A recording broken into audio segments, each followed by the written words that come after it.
sure to hear. She's not who she says she is. That's not Thunder. I'm here to rescue you. Daniel Faraday, Miles Strom. You know who I am, Frank? What do they want? These people are a threat. No. Yes. My name is Kimi. We are friends. They're here to help us. Who are you people? The best way to sum up the season is our 4 new cast members who are all pretty delicious. Right. Once again, sounds great. Right. Our freighter people. There are a number of them. Well, the freighter people we're very lucky to have the cast we have. This is Jeremy. This is the only professional on the set today. He's a welcome new addition to our cast. He's playing Faraday. Daniel Faraday. Just trying to keep up with her. What do you guys think of the new girl? Just ignore me. Pretend I'm not here. She's bloody gorgeous. Don't stop her. They did have a way of making us feel, and I think I can speak for the others, making us feel part of a team that was well-oiled. Hey. Pleasure. The truth is, a show like ours needs that infusion and injection of new characters for storytelling, and those new characters really help define what the show is going to be for that given season. The thing with Lost is people always think we make it up, and the truth is we don't.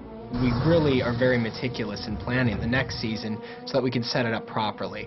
And that was a case of when Naomi came to the island in season 3 and was parachuting in, we were like, okay, well, if she's on a ship, who's on that ship? So this is the team. A head case, Ghostbuster, anthropologist, and a drunk. Every member of this team was selected for a specific purpose. We thought about the freighter folk, like, if this show were a Michael Crichton novel, like in Jurassic Park, you've got the cultural anthropologist and the crazy chaos mathematician. So we basically said, like, what scientists would be interested in finding the island for their own personal reasons, but also how could their field of study be in accord with what we're doing on the show? So, this is changing the future? You can't change the future. We knew that we were going to be doing some wacky time travel stuff starting in season 4 and certainly going beyond that. And it would be incredibly useful to have Faraday there to explain to us exactly what the rules of the show are. So he was sort of the first freighter person.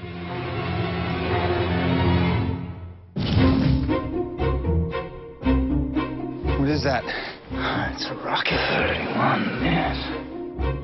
3 cards. Is that progress? Maybe we should just tell them. Let's not confuse anyone. For interested audience members out there, it would be, I think, wise to Google, study the electromagnetic field, electromagnetic spectrum, and also space-time continuum. Half the stuff he says goes way over my head, the other half goes way, way over. You have to love a character who is willing to experiment on himself secretly, and that is clearly illegal. I'm a physicist. I mean, I guess you can call me a physicist. I don't really like being pigeonholed into one. Dan, I swear to God, you say one more word, I'm going to break your fingers.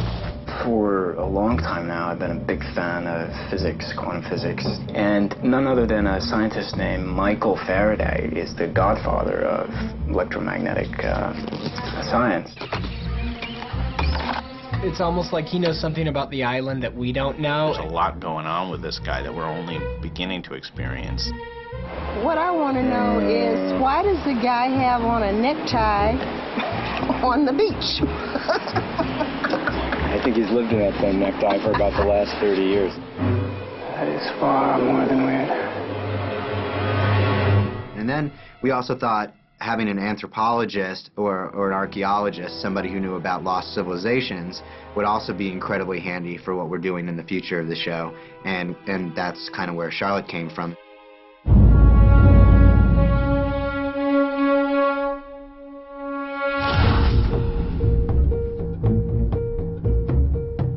I'm gonna stay looking where I was born. I'm not asking for permission.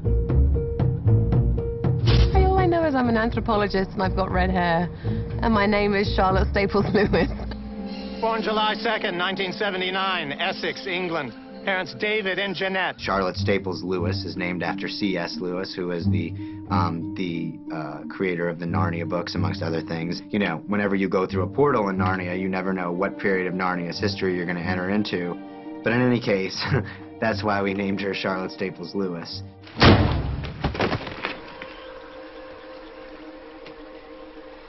What? She's really, really, really tough, and she's not intimidated by anybody. Excuse me? I'm just being really annoying, sarcastic, bitchy Charlotte Lewis. Your attitude, your very bad attitude. I'm really a good guy. I've actually come to save the day. Oh, yeah? Mm-hmm. She's a character who has, you know, a history that's sort of intertwined with the island. We know that she was looking for it. We know that she recognizes the Dharma symbol, you know, when she finds the polar bear in her flashback. So she's got an interesting past. Charlotte, Yeah. 나 한국말 할 줄 알지? 한국말 하는 게 뭐죠? The language of love. Without knowing Korean, she actually put the emphasis on the correct parts of the sentence where she was supposed to. I was a little bit stunned by it. I put the right emphasis on the right syllable. Who knew? Yeah. That kind of makes me feel like everyone who's parachuted onto the island or is on that freighter is a secret agent of some kind. Back up, handsome. Take it easy, it's okay.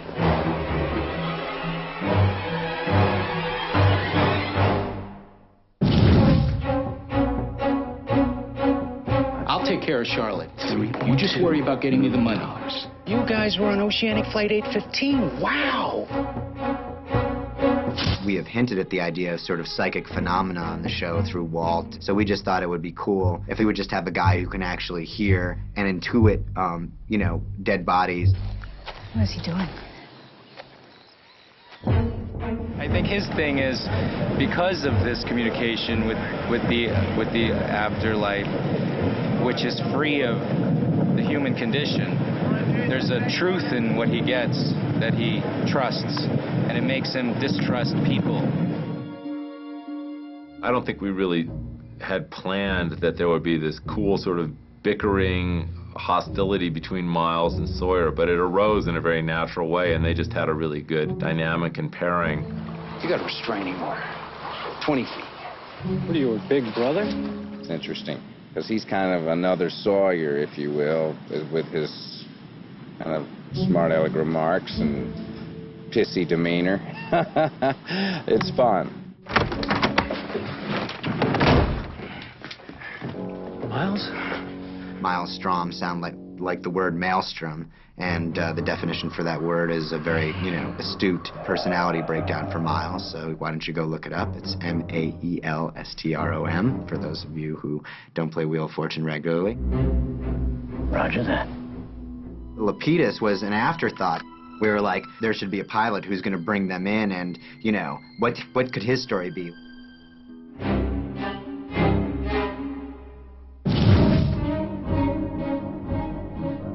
This is Juliet, and she was not on the plane. The 815 is still out there somewhere. I'd feel a hell of a lot better if we were a few 100 pounds lighter. Frank Lapidus, chopper pilot. We thought, you know, the show really needed a conspiracy buff who was basically saying, you know, I believe that this plane on the bottom of the ocean is a sham, and I'm going to the island to prove it, because maybe there are survivors out there and I can stop feeling so guilty for not having flown the plane that day. Lapidus! Lapidus! Lapidus! Yeah! You know this, Yahoo? Hey, Lapidus. They pronounce it Lapidus, but I think the correct Greek is Lapidus. I just ask him to refer to me as Frank. It's easy for everyone. Don't be late, Frank. We also knew that the freighter had sort of good people and bad people, so we would establish the science team, and then we were going to establish that there were also some bad guys led by this guy, Martin Keamy.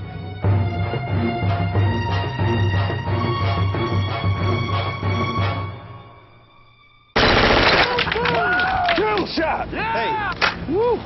I thought we were going on a rescue mission.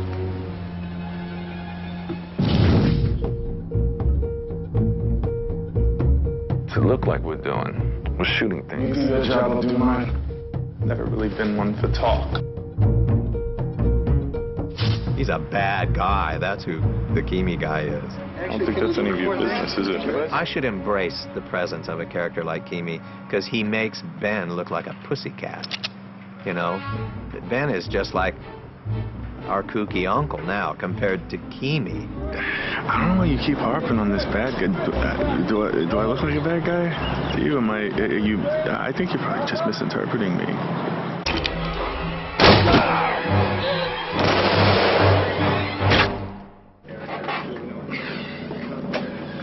How could you not enjoy the character Keamy? Sorry, dog.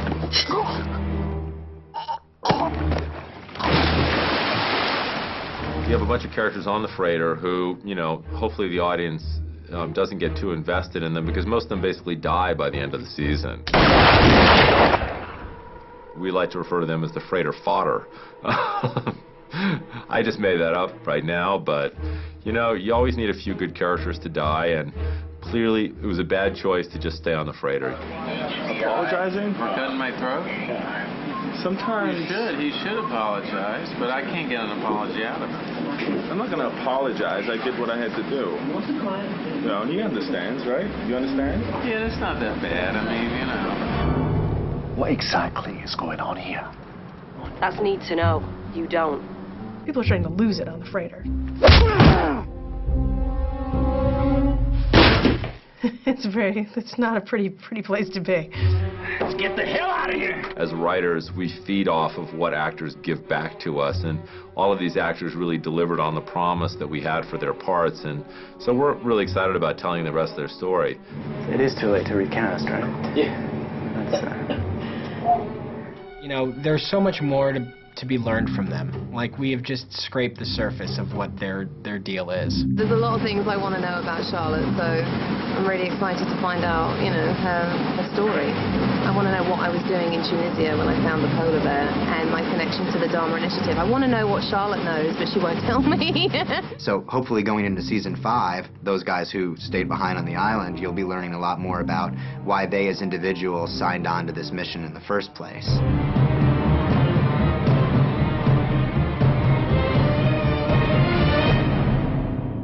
But I would imagine a man of...